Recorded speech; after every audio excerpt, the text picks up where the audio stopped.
চান্দিনায় এবার ৬৫ মন্দিরে শারদীয় দুর্গোৎসব অনুষ্ঠিত হবে। এরই মধ্যে মন্দিরগুলোতে প্রতিমা তৈরির কাজ শেষ হয়েছে, শুধুমাত্র রং তুলির কাজ বাকি রয়েছে। আগামী ১০ অক্টোবর মহাসমাপ্তির মধ্য দিয়ে শারদীয় দুর্গোৎসব শুরু হবে। পুজোয় সরকারি সহায়তার ৩২.৫ টন চাল বরাদ্দ দেওয়া হয়। এবছর দেবীর দোলায় আগমন আর দশমী শেষে ঘটকে প্রস্থান করবেন।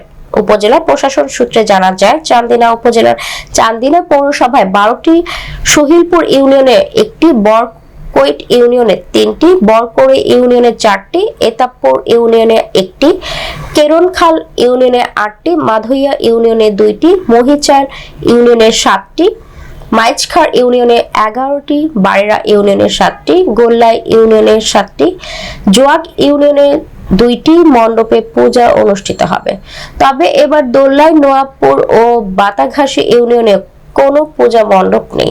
বাংলাদেশ পূজা উদযাপন কমিটি চান্দিনা উপজেলার শাখার সভাপতি দীপক আইচ জানান, চান্দিনায় এবার ৬৫ মণ্ডপে পূজা অনুষ্ঠিত হবে।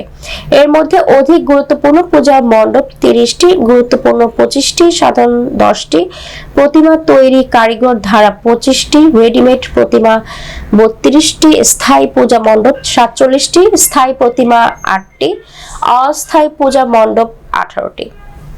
এদিকে শারদীয় দুর্গা পূজা আইন শৃঙ্খলা পরিস্থিতিতে স্বাভাবিক রাখতে পুলিশের পক্ষ থেকে সকল প্রস্তুতি গ্রহণ করা হয়েছে। পুলিশ জানায়, হিন্দু সম্প্রদায়ের সর্ববৃহৎ ধর্মীয় উৎসব দুর্গাপূজা শান্তিপূর্ণভাবে পালনের সুবিধার্থে চান্দিনা থানা পুলিশের পক্ষ থেকে কয়েক স্তরের নিরাপত্তার প্রস্তুতি নেওয়া হয়েছে। এবার পুলিশ, কমিউনিটি পুলিশ, আনসার, স্থানীয় পূজা কমিটি, স্বেচ্ছাসেবক টিম নিরাপত্তার দায়িত্ব পালন করবে। তাছাড়া পূজা উপলক্ষে সার্বক্ষণিক বিদ্যুৎ সরবরাহের সিদ্ধান্ত গৃহীত হয়। চান্দিনা থানার officer incharge OC Mohammad Nazmul Huda জানান, যে কোনো সময়ের তুলনায় এই বছর প্রতিটি পূজা মণ্ডপে বাড়তি নিরাপত্তা নিশ্চিত করা হবে। আনসার, পুলিশ, র্যাব এর পাশাপাশি কঠোর অবস্থান থাকবে সেনাবাহিনীও।